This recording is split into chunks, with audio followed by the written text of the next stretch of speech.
Ravi de vous retrouver, très chers téléspectateurs de Go Dakar TV. Content nañ bu baax di jàkkaarloo waat ak yéen ci li nga xam ne rek moom mooy le rendez-vous qu'on a le rendez-vous c'est Go matinal. Évidemment li nga xam ne rek moom moo ci bees mooy que ni tey dañuy waxtaanee li am dans quelques jours. Vous en saurez davantage tout à l'heure. Damay bàyyi rek le plaisir de la surprise. En attendant, je vais saluer donc tout le monde.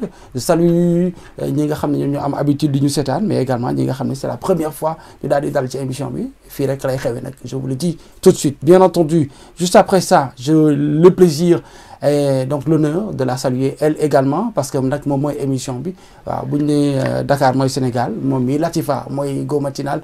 Latifa salaamaaleykum wa rahmatulah. waaleykum salaam wa rahmatulah Abdel Malick Cissé maa ngi lay nuyu di la ziar di am mbégte comme ni nga ko waxee saa su nekk maay Sénégal loolu dafa mel ni mooy géej gi am na ndox. ndax sama maama moom Dakar. ok boo nee Dakar wax lébu. donc ñoo ko moom. di nuyu ñi nga xam ne ñi ngi safoo seen chaîne digitale Go Dakar TV di leen wax ne Juma Moubarak dal leen ak jàmm seen émission Go matinal et comme ni ko Abdel waxee léegi tey y aura des surprises. tey it di ngeen am li nga xam ne mooy seen rubrique people waaye tamit laata loolu aussi dinañ waxtaane li nga xam ne ci la ñuy ñëw li nga xam ne aussi père de famille wala ñi nga xam ne ñoom ñooy responsable famille ñi ñuy dund lu metti aussi loolu yëpp daañu ko waxtaane fii ci seen Go matinal Abdel. waaw dund lu metti de defe naa ne c'est le maître mot actuellement ndaxte Sénégal dafa xaw a doy waar. mais bon sant yàlla. Comme il y a la vie. Tant qu'il y a la vie, il y a l'espoir. On va espérer que ça aille mieux dans quelques temps. Ndaxte nag gars yaa ngi ci bu baax a baax nañ leen jàppale te ñaanal leen. On ne sait jamais, ça peut marcher pour le Sénégal. Très bien. Alors, la matinale, en général, c'est les rubriques habituelles. ñu daal di ci ñëw rek daal di ko def fast track comme ça ñu mën a jublu ci li nga xam ne mooy waxtaan bi ndaxte nag dañoo xalaat ni waxtaan ak yéen dina am solo lool. moo tax ma yàkkamti egg ci waxtaan bi moo tax ma leen koy junj sànq ba tey kon nag dañuy def rek li nga xam ne moom la ñu am habitude di ko tàmbalee moom mooy la météo avec bien sûr la diligence de la partie technique maa ngi leen di nuyu bu baax la partie technique sous la houlette de Modou Diouf moo nekk à la manette ñu ngi koy ziar bu baax a baax et bien sûr waa kër gi yëpp tout Go Média ñu ngi leen di ziar yéen tamit téléspectateurs yi ak météo dans un instant.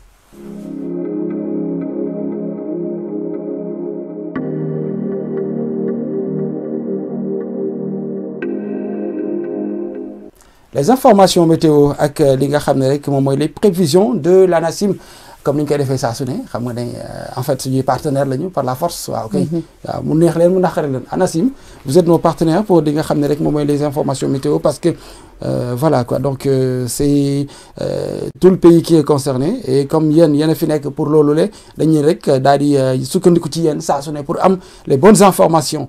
Est danañ foofu noonu du am passage nuageux c'est plus clair en particulier Tambacounda ak Kédougou loolu la waa ANACIM wax toutefois la couverture nuageuse se généralisera dans la nuit durant la nuit donc au petit matin bien entendu kon nag ñu yaakaar rek ne les températures vont baisser un tout petit peu daal di indi li nga xam ne rek mooy tuuti dal ndaxte nag tàngoor gi moom dafa xaw a tar ci wàll wi nga xam ne moom mooy biir réew mi en général ci à l'intérieur du pays boo génnee Dakar rek tu sens que voilà quoi il y a une différence notoire parce que dina dem ba tey ci journée vendredi bi de 37 degrés jusqu'à 42 degrés ci ay bërëb yoo xam ne mu Sénégal ça veut dire que voilà c'est chaud parfois bien entendu alors mais sinon la nuit entre 21 degrés ak 22 degrés dinañ ko am inchallah tey ci guddi gi dina wàcc bu baax a baax bii gën a tar ci zone bii gën a tàng ci dans la nuit d'aujourd'hui ce sera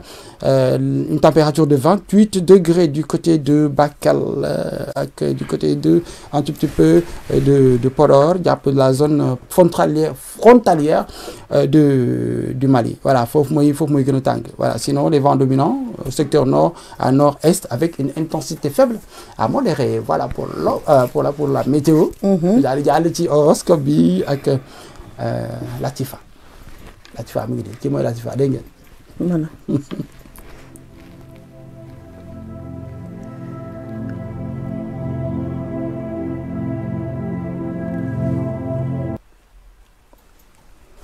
Merci Abdel. Tey nag di vendredi 28 mars 2025, c'est un horoscope du jour. On va commencer par les béliers. Bélier, cela vous concerne particulièrement. Ne prenez pas de décision au sujet de vos amours en ce moment. waaw bul yàkkamti ci li nga xam ne rek moom mooy dogal bi nga war a jël ci wàll bi nga xam ne mooy wàllu mbëggeel. Taureau, de bonnes choses, mais intériorisez ce peut-être lui ou elle qui ne vous dit pas tout, car il n'y parvient peut-être pas. yaa ngi ruumandaat sa xel yenn saay mu xaw a jiixi jaaxa waaye nag jàppal ne ki nga ko séqal moo la waxul lépp maanaam tojul yax bi ba yax ba damm carrément. Gémeaux, une proposition tarde dans votre vie professionnelle ou au sujet d'un rôle que vous exercez en société.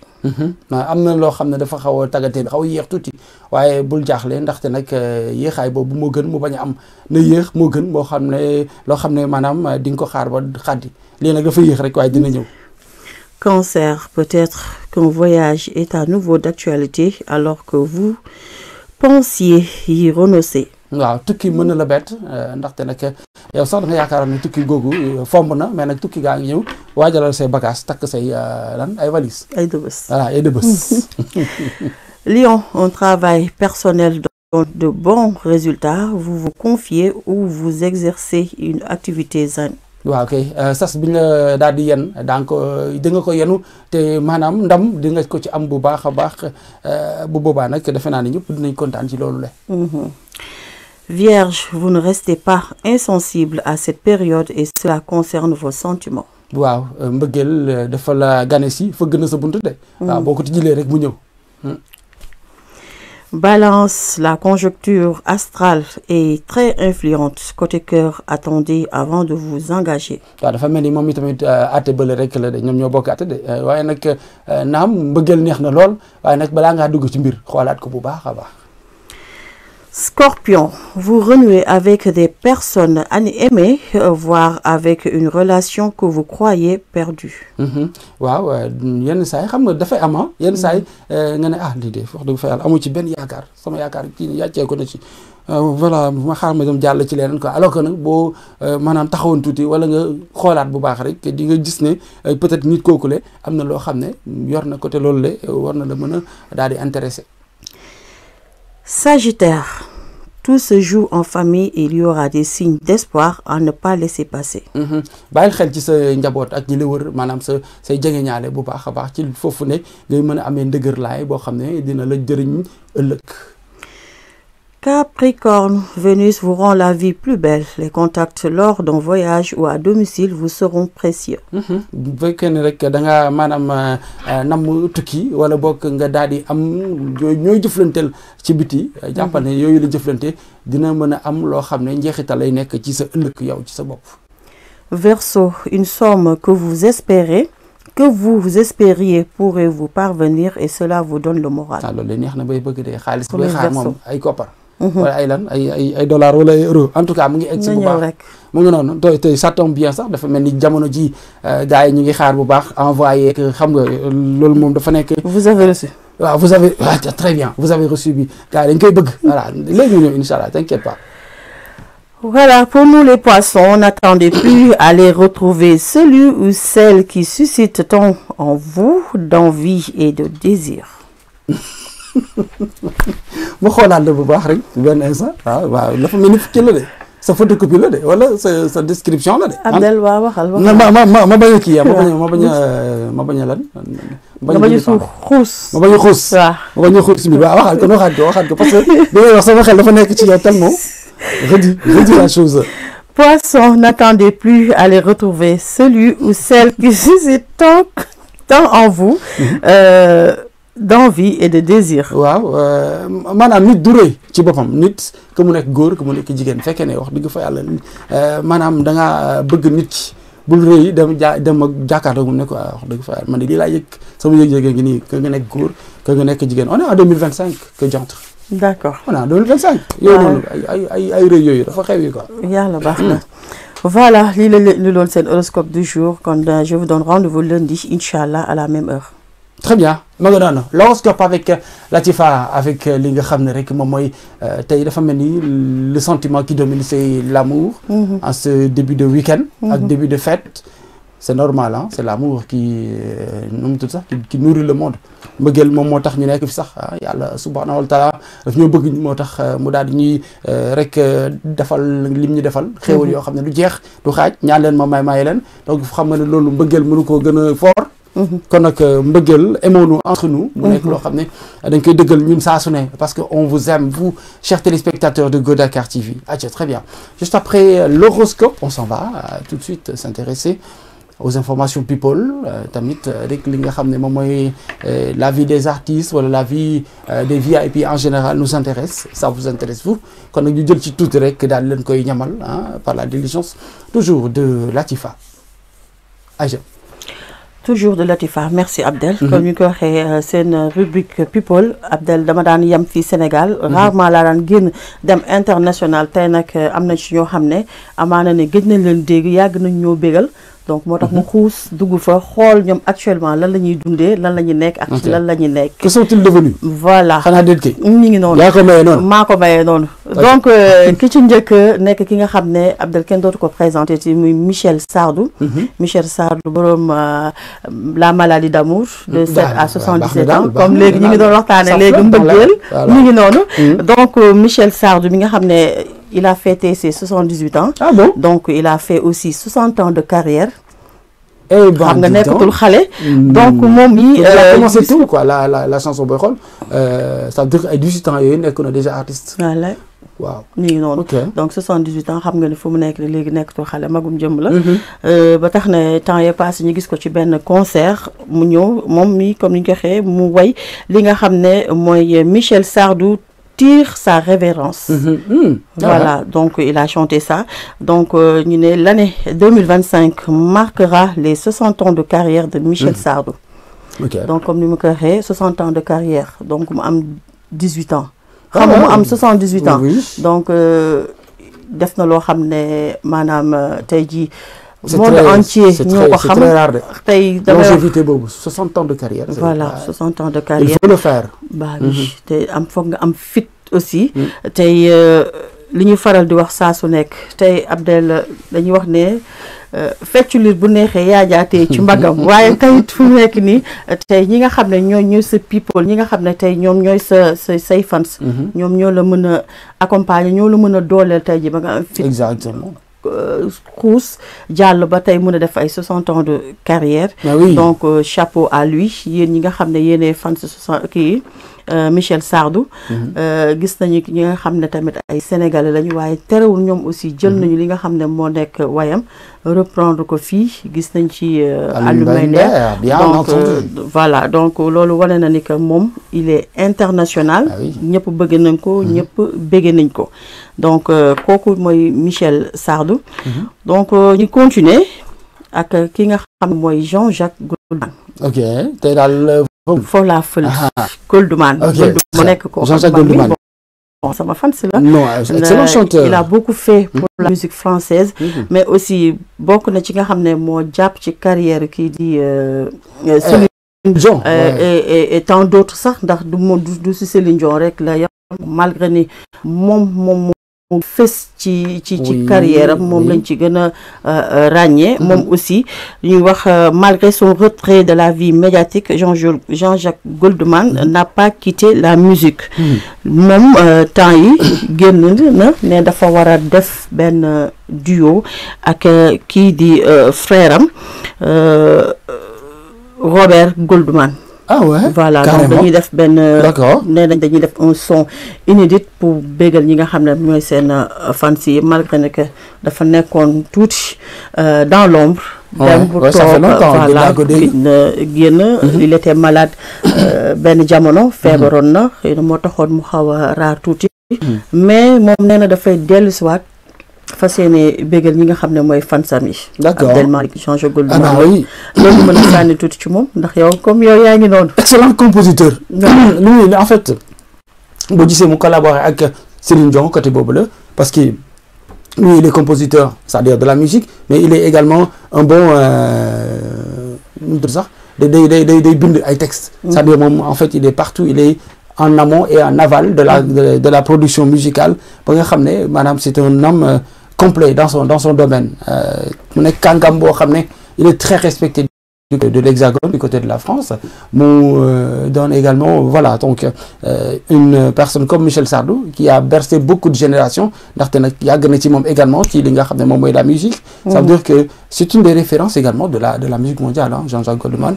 Voilà, Jean-Jacques Goldman, mi ngi am 73 ans. Donc moom aussi tamit xam nga ne yàgg na. Il a traversé des générations moom tamit. mi ngi noonu nag donc yéen ñi nga xam ne yéenay fans Jean-Jacques Goldman, que ce soit Sénégal, France, Europe, maanaam dans le monde entier def leen ni toog leen xaar ne ki nga xam ne mooy seen fans bi mi ngi préparé un truc boo xam ne avec son frère.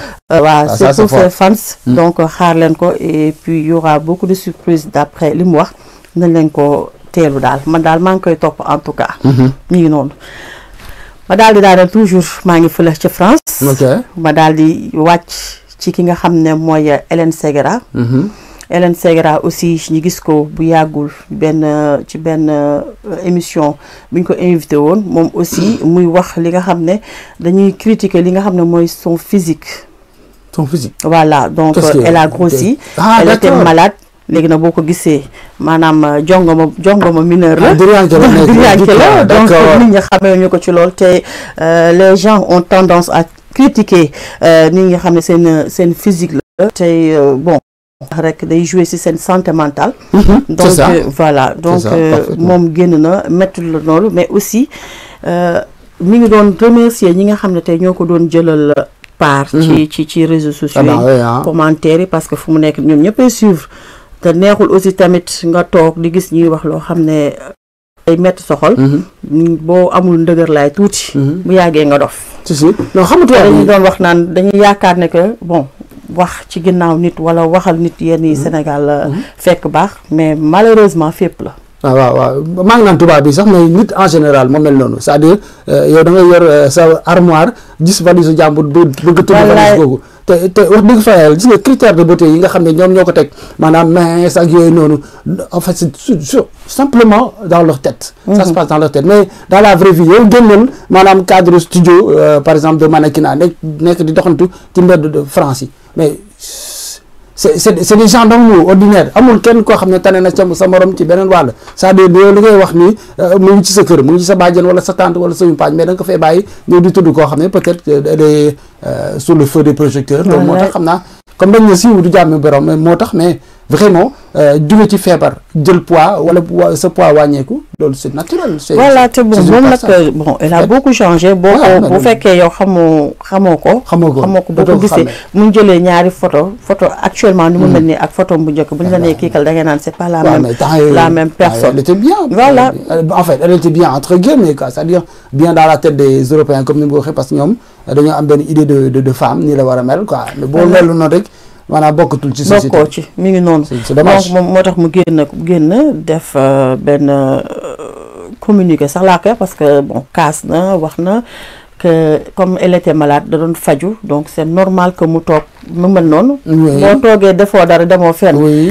ak effet secondaire médicament yi. mi ngi noonu foog nga jël poids. et bu ñuy wax ci affaire santé mentale dañuy ñëw fii nga xam ne mooy Sénégal. ñu daal di dem seeti ki nga xam ne mooy Fatel Sow.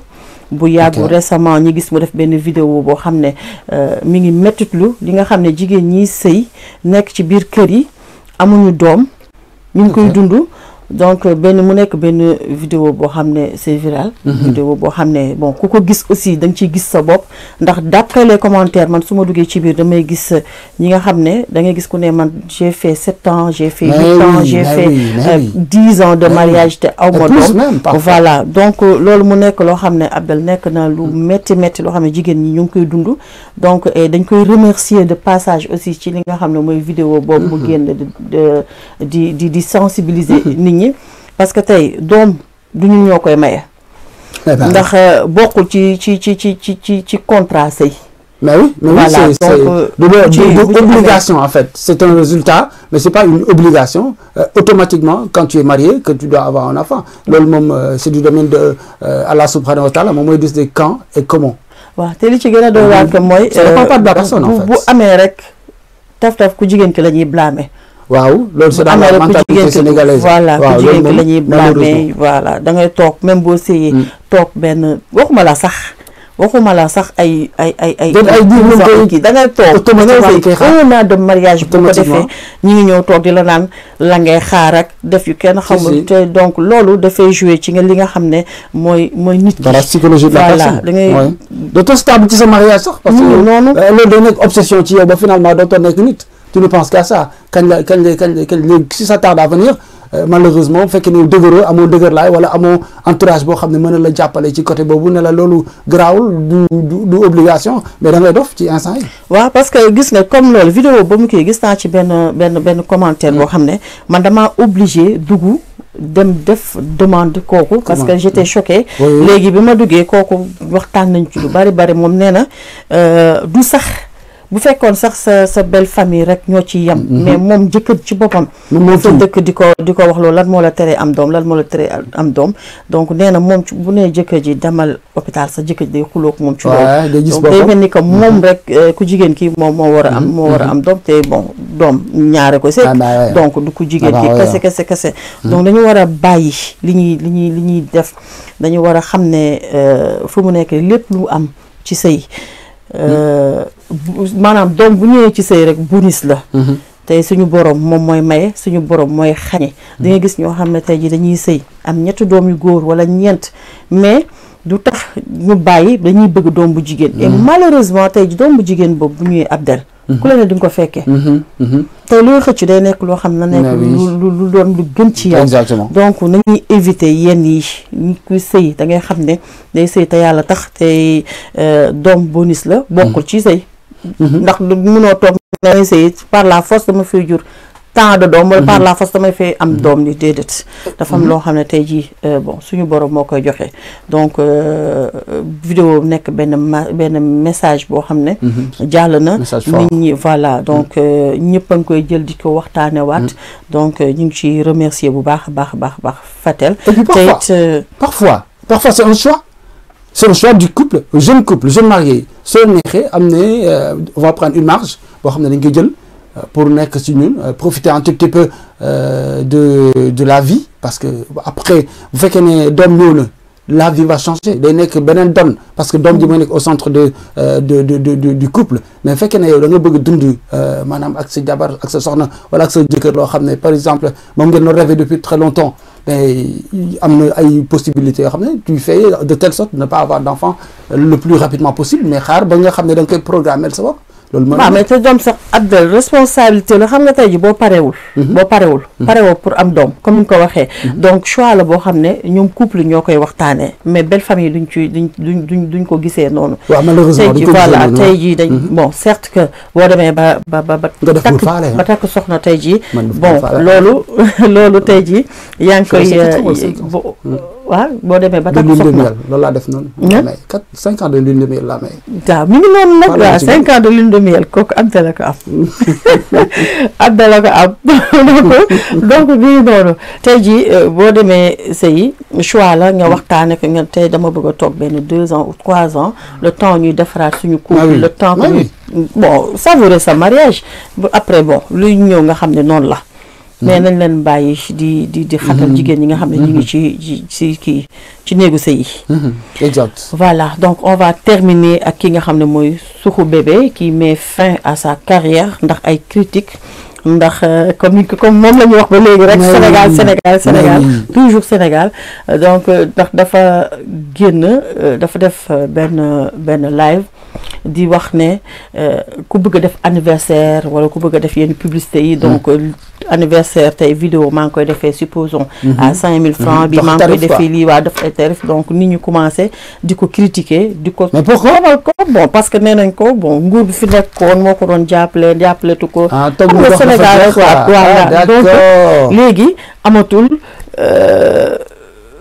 amatul xaalis amatul dara donc léegi fu mu nekk ni ci loolu la mën a sukkandiku ba dund xam nga Sénégal ak dafa metti neexul ba neexul dafa metti te mettul ndànk donc loolu moo tax moom mu ne dafay mettre fin à sa carrière man nag bu doon man voilà dafa gaaw génn non ëpp na loolu non Abdel xam nga góor Sénégal boo defee ñu wax boo deful ñu wax noonu donc mieux vaut nga def li ngay def bàyyi leen focusal mais xam nga góor Abdel góor boo ko sësee ba ci mur wis ba wallaay bu yàggee nag dina tey du lii rek te du bii rek waaw man bon dama leen di suivre des fois da ngay gis ay critiques yoo xam ne boo amul ndëgër laay tuuti da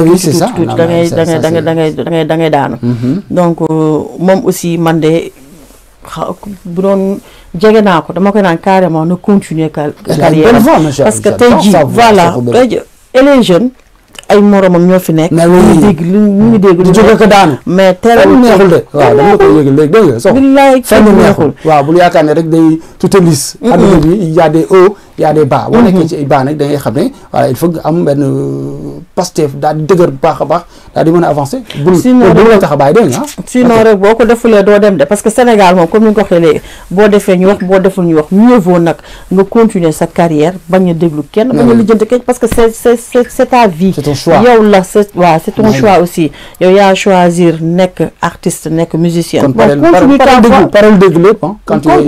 continue ton chemin bañ a déglu kenn bañ a lijjanti kenn parce que Sénégal moom mi ngi noonu noo mel ñu wax loo sol ñu wax foo dugg ñu wax dañ lay lijjanti amuñu bétawu kenn amuñu sax seen temps lu toog di critiquer nit ñi donc loolu daal laa leen indiloon tey si seen rubrique people jël ci quelque kii rek xam nga rek partager ko yéen ñi ngeen gëj a dégg ak ñi nga xam ne tey ci amaana ni bon ñu ngi ci ay problème donc ñi nekk ci ay problème ñu ngi leen di encourager di ñaan suñu borom tamit teggi leen seen problème yooyu ñi nga mais voilà mais donc beneen yoon incha allah dinaa gën a Abdel du ma yem rek ay France boo xefee danaa dem sax Chine waaw ngeen di kii Jean Chong ñoom Ching yi voilà dañ ma neex je les adore parce que en fait ñoom comme BTS ak ñoom daal fii Corée les Coréens ils sont bons te ñoom dañoo xam showbiz en fait dañ ci dem ba jeex dañ ciy dem ak fula te voilà te ils sont comme ñoom ils sont ci seen biir rek ñoom ci seen boor seen biir par exemple boo nekkee en Chine par exemple nga jaay album en Chine rek tu es multimilliardaire doo soxla sax génn moo tax doo leen dégg fenn ñoom ci seen biir la ñuy yem jàpp seen jàmm nii noonu donc dinaa dugg foofu yëpp terew ay ñoom ay Thaïlande yooyu yëpp sax dinaa fa dem xool ba xam xool ndax am musiciens yi fa nekk ba génne ko indiloon ko donc li ma la indiloon seen rubrique people ma def lu di jox leen dig daje incha allah vendredi prochain waaw boo paree jaar Inde rek nga daal di indi ñoom kii ñoom Jackie Chan xaw non pas Jackie Chan il s'appelle encore ñoom américain voilà kay voilà ok ñooñu tamit également c'est le Bollywood c'est trop bon en fait ñoom seen culture dafa rafet c'est une culture entière c'est top voilà t'inquiète loolu dañ koy gérer très bien atia kon nag ñu ñëw ci li nga xam ne moom mooy le débat sànq junj naa leen ko en début d'émission yéen a ngi ci Go Matinal ba léegi ma leen koy fàttali te li nga xam ne rek moom mooy le débat d'aujourd'hui parce que contexte oblige parce que événement oblige ñu ngi ci waajtaayu Korité gi démb Sénégal yëngu na ci laylatul xadar gi dañu daal di rek fas yéene jublu ci li nga xam ne moom mooy la fin de Ramadan ki di la fin de Ramadan dit la fête de l'Aïd el-Fitr ñu daal di nekk tamit li nga xam ne particularité ñun Sénégal parce que dañoo yenn kii bi day di dox ak moom yenn xew mi heureusement que du fa Sénégal yow sa nga nekk yow yaa jiitu kon yow laay topp ci wax jooju man Sierra Leone la mais quelle galère wallaay billaay wallaay balaa nga koy xam nga dugg tey ci marché bi te xam nga am na lu ma gën a jaaxal bay dañu naan certes que am na yenn kii yoo xam ne cher na comme ni ñu koy waxee sànq ay buy yooyu fu mu nekk ñay defar laax yi même buy dafa cher légume ñi ngi naan sotteeku na mais légume ba tey dafa cher Abdel ba tey dafa cher lépp cher ba pare xaalis amul bon xaalis amul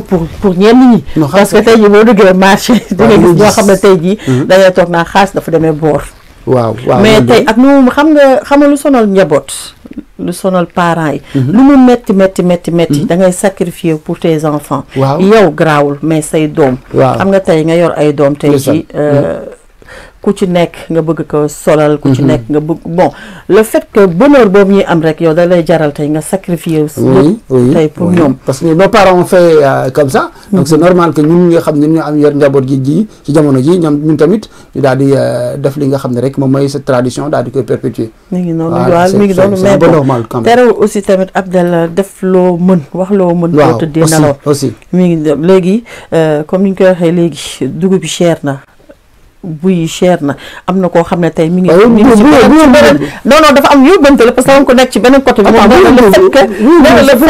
le lu ma rek dafa am koo xam ne sànq ki nekk ci côté bee nee na séeréer boobu nee na moom le fait que naru ngal la kii bi lay xaar lay sóoraale notari bi parce que dañu yeexu soo le matin notari voilà laa xam nga laax la ñuy ñuy xëyee laax la ñuy def léegi moom nee na le fait que li fi cher instant yi ndax notari bi da koy xaw a jaaxal parce que moom laax notari la bëgg donc moom laay xaw a plaider tuuti côté boobu pour ñu wàññi buy bi ci diggante bi mais waxul ginaar waxul ci bu seer waxul ñaw yu seer moom déedéet moom célibataire dama mettiwul moom na lekk rek waaw na lekk ginaar yi aussi tamit noonu la chéré parce que ginaar cher na lool da ngay gis les ginaar yoo xam ne matu sax ay doomu ginaar ñaa la ay 4000 francs 4500 à la télé comme ça c'est abusé voilà ndax tey jii jaaykatu ginaar yi ay keesu ginaar ñu ngi koy jëndee ay xaw ma ay 13000 la ñuy wax ak peu importe ak nu mu mënta gis nga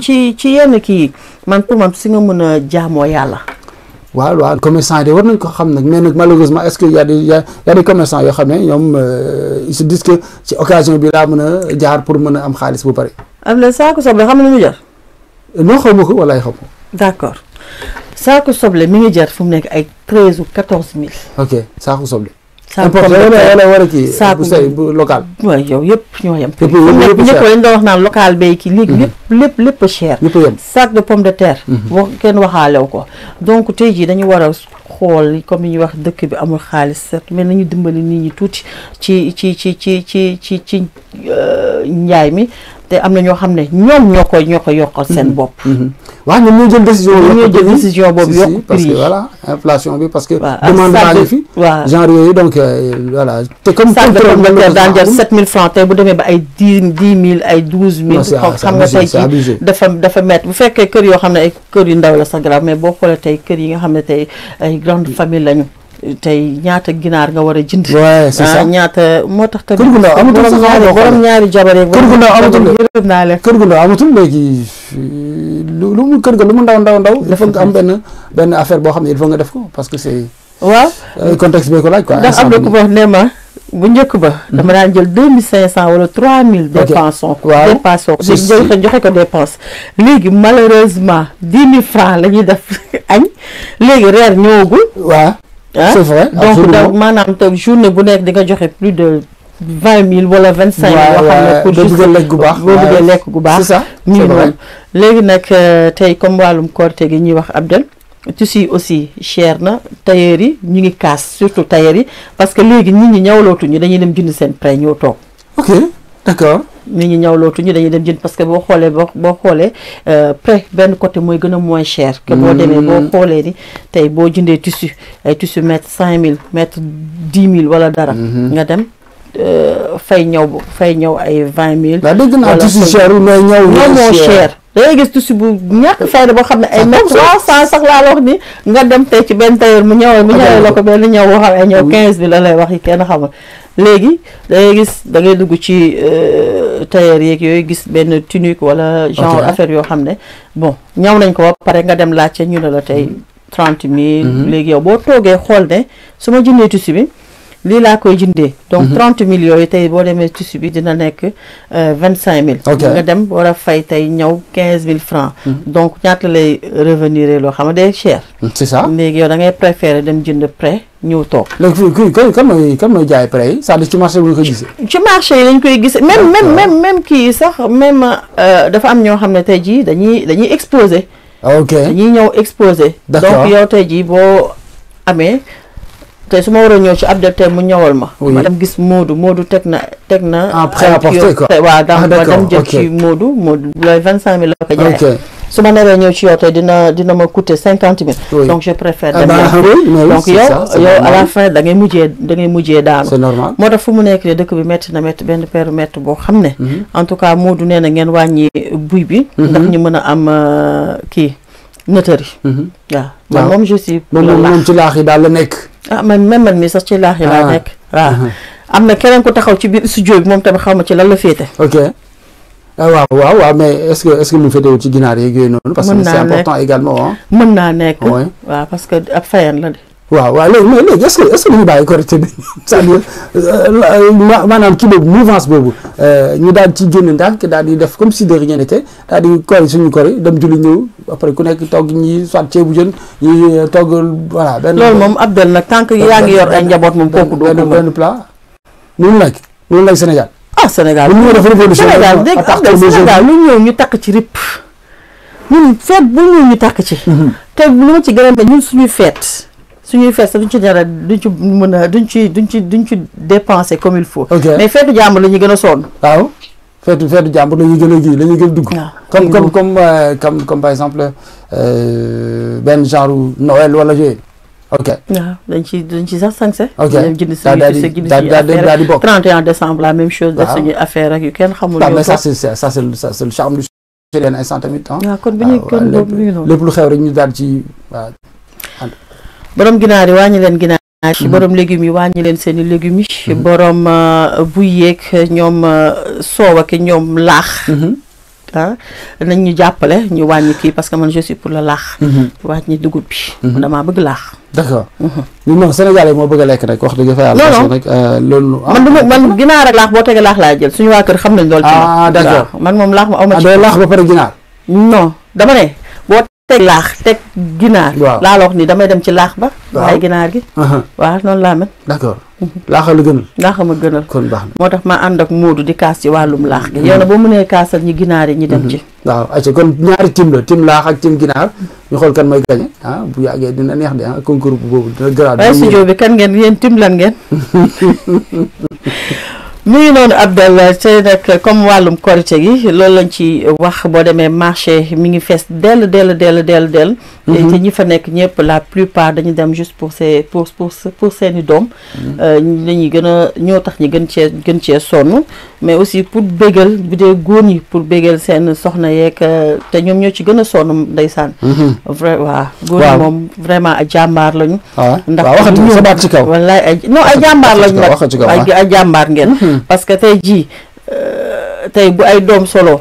te bàjjaa xëy dem dang-dangi ñëw jox soxna si ne ko dama préparé mais léegi nag waaw léegi 50-50 la. léegi jigéen ñi aussi tamit ay jàmbaar la ñu borom kër yi waaw ndax ñoom it ci ñu ngi dem di liindi di toppatoo seeni njaboot.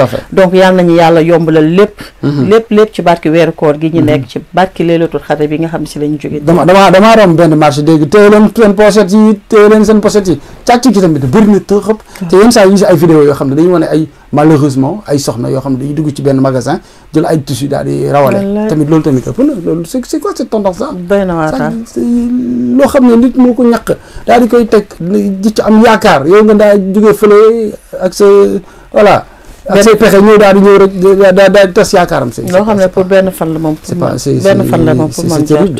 jarta rey sa waaw wala nga ñàkk ci lépp li nga xam ne moom nga amoon par exemple imagine nga wooru weeru koor gi yëpp dam dugg ci bi sàcc loolu ça veut dire que yow li nga wooroon dara baaxu ci c'est-à-dire voilà yàq nga sa moo tax ñu naan def loo xam bu def loo mën waaw boo tëddee rek nelaw waaw Abdel Malick bon lii lañ leen indiloon tey seen matinal donc dama fay jaaree tàggoo comme ma koy waxee tàggoo bu dul tàggoo dama fay jaaree tàggoo di leen souhaiter un bon vendredi juma mubarak et un bon week-end aussi di ñaan suñu borom def may ñu jàmm xol jàmmi xel jàmmi poche di ñaan aussi tamit suñu borom def fi jàmm àddina bi yëpp ku nekk li ngay xëy di ko uti yàlla na la ko suñu borom yombalal ci barki weeru koor gi ci barki Maulana Cheikh Ibrahim waaye aussi du ma jeexal tey jaalew ma ki nga xam ne